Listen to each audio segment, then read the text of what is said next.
My mother once told me you could discover the identity of the man you were going to marry by peeling an apple and throwing the skin, in one piece, over your shoulder. It formed a letter, you see. Or at least, sometimes it did. Mummy so desperately wanted things to work that she simply refused to admit that it looked like a 7 or a 2 and dredged up all sorts of B's and D's from nowhere, even if I didn't know a B or a D. But I didn't need apples with Guy. I knew from the first moment I saw him, knew his face as clearly as I knew my own name. His was the face that would take me away from my family, that would love me, adore me, have beautiful little babies with me. His was the face I would gaze at wordlessly as he repeated his wedding vows. His face was the first thing I would see in the morning, and the last in the sweet breath of night. Did he know it? Of course he did. He rescued me, you see, like a knight with mud-spattered clothes in place of shining armour, a knight who appeared out of the darkness and brought me into the light. Well, the station waiting room, anyway. These soldiers had been bothering me while I waited for the late train. I had been to a dance with my boss and his wife, and I'd missed my train.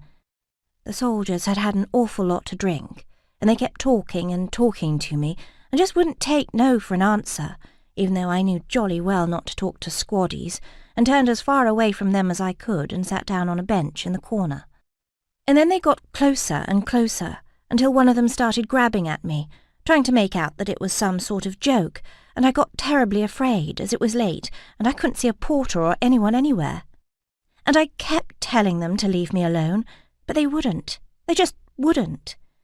And then the biggest one, who looked brutish, he pushed himself against me with his horrible bristly face and his stinking breath, and told me that he would have me whether I liked it or not.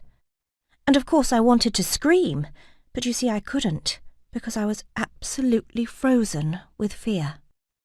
And then Guy was there.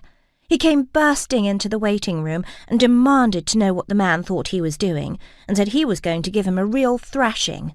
And then he squared up to the 3 of them, and they swore at him a bit, and one of them lifted his fists back, but after a moment or two, like the cowards they were, they just swore a bit more and ran. And I was shaking and terribly weepy, and he sat me down on a chair and offered to get me a glass of water so that I would feel a little better. He was so kind, so sweet to me. And then he said he would wait with me until the train came. And he did. And it was there, under the yellow station lights, that I first looked at his face. I mean, really looked.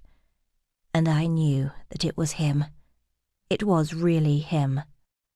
After I told Mummy, she peeled an apple, just to see, and threw it over my shoulder. To me, it came up looking like a D.